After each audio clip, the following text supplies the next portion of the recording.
ಎಲುಬಿಲ್ಲದ ನಾಲಿಗೆ, ವಿವಾದಗಳ ಜ್ವಾಲಾಗ್ನಿ.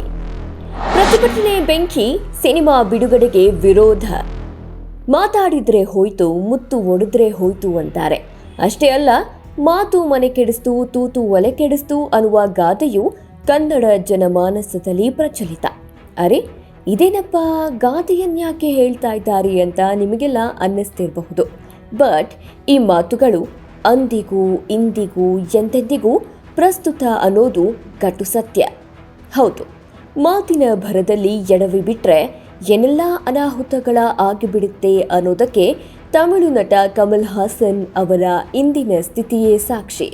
ಸುಮ್ಮನಿರದೆ ಏನೋ ಮಾಡಲು ಹೋಗಿ ಇನ್ನೇನೋ ಮಾಡದೆ ಅನ್ನುವಂತಾಗಿದೆ ಕಮಲ್ ಕತೆ. ತಮಿಳು ನಟರ ಸಿನಿಮಾ ನಿರ್ಬಂಧ ಹೊಸದೇನಲ್ಲ. ಅಂದು ರಜನಿಕಾಂತ್, ಇಂದು ಕಮಲ್ ಹಾಸನ್. ಹಾಗೆ ನೋಡಿದ್ರೆ ಈ ತಮಿಳು ನಟರಿಗೂ ಕನ್ನಡದ ಅಸ್ಮಿತೆಗೂ ಅದೇನೋ ಅವಿನಾಭಾವ ಸಂಬಂಧವಿದೆ. ಇವತ್ತು ಕಮಲ್ ಕನ್ನಡಿಗರನ್ನ ಕೆಣಕಿ ಕೆಟ್ಟಿರಬಹುದು. ಅವರ ಹೊಸ ಸಿನಿಮಾ ಥಗ್ ಲೈಫ್ ಬಿಡುಗಡೆ ನಿಷೇಧಿಸುವ ಎಚ್ಚರಿಕೆ ಇದೆ. ಆದರೆ ಇಂತಹ ನಿರ್ಬಂಧದ ಸಮರ ಇದೇ ಮೊದಲೇನೂ ಅಲ್ಲ. 2008 ಕಾವೇರಿ ನೀರಿಗಾಗಿ ಸಮಸ್ತ ತಮಿಳು ಚಿತ್ರರಂಗ ಒಗ್ಗಟ್ಟಿನ ಹೋರಾಟಕ್ಕೆ ಇಳಿದಿತ್ತು. ಅವತ್ತು ಚೆನ್ನೈನ ಮರೀನಾ ಬೀಚ್ ಅಂಗಳದಲ್ಲಿ ಮಾತನಾಡಿದ ಸೂಪರ್ ಸ್ಟಾರ್ ರಜನಿ, ನೀರು ಕೊಡೋದಿಲ್ಲ ಅನ್ನುವ ಕನ್ನಡಿಗರನ್ನ ಹೊಡೆದು ಪ್ರಶ್ನಿಸಬೇಕು ಅಲ್ವಾ ಅಂತ ನಾಲಿಗೆಯನ್ನ ಹರಿಬಿಟ್ಟಿದ್ರು.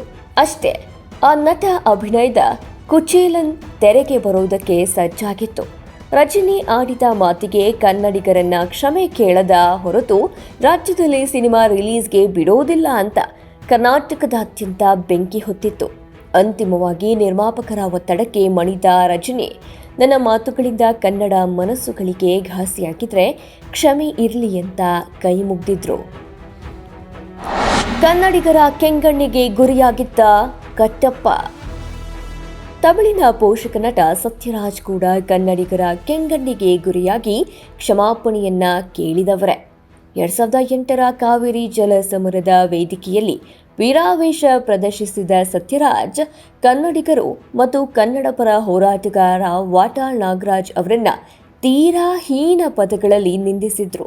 ಆದರೆ ಅಂದಿನ ಈ ಮಾತಿನ ಬೆಂಕಿ ಕರ್ನಾಟಕದಲ್ಲಿ ಹೊತ್ತಿದ್ದು ಮಾತ್ರ 2015ರಲ್ಲಿ. ಅವತ್ತು ಪ್ರಭಾಸ್ ನಟನೆಯ ಬಾಹುಬಲಿ ಸಿನಿಮಾ ತೆರೆಗೆ ಬರೋದ್ರಲ್ಲಿತ್ತು. ಈ ಸಿನಿಮಾದಲ್ಲಿ ಸತ್ಯರಾಜ್ ಕಟ್ಟಪ್ಪನ ಪಾತ್ರವನ್ನ ನಿಭಾಯಿಸಿದ್ರು. ಸತ್ಯರಾಜ್ ಕ್ಷಮೆ ಕೇಳದಿದ್ರೆ ಬಾಹುಬಲಿ ರಿಲೀಸ್ ಮಾಡೋದಕ್ಕೆ ಬಿಡೋದಿಲ್ಲ ಅಂತ ಆಕ್ರೋಶ ಸ್ಫೋಟಗೊಳ್ತು. ಅಂತಿಮವಾಗಿ ಸತ್ಯರಾಜ್ ಅಂದು ಹುಮ್ಮಸ್ಸಿನಲ್ಲಿ ಆಡಿದ ಮಾತಿಗೆ ವಿಶೇಷ ಅರ್ಥ ಬೇಡ, ನನ್ನಿಂದ ತಪ್ಪಾಗಿದ್ರೆ ಕ್ಷಮೆ ಕೇಳ್ತೀನಿ ಅಂತ ಹೇಳಿದ್ರು. ಥಗ್ ಲೈಫ್ ಬಿಡುಗಡೆ ಮೇಲೆ ತೂಗುಗತ್ತಿ. ಹೀಗೆ ಇತಿಹಾಸದ ಪುಟಗಳನ್ನ ಕೆದಕಿದಾಗಲೆಲ್ಲ ತಮಿಳು ಚಿತ್ರ ನಟರ ಇಂತಹ 10 ಪ್ರಕರಣಗಳು ಕಣ್ಮುಂದೆ ಬರ್ತಲೇ ಹೋಗುತ್ತವೆ. ಅದರಲ್ಲಿ ಈಗ ಕಮಲ್ ಹಾಸನ್ ಸರತಿ. ಕನ್ನಡ ಭಾಷೆ ತಮಿಳಿನಿಂದಲೇ ಹುಟ್ಟಿದ್ದು ಅನ್ನುವ ವಾದ ನಿಜಕ್ಕೂ ಇವತ್ತಿಗೂ ಅಪ್ರಸ್ತುತ.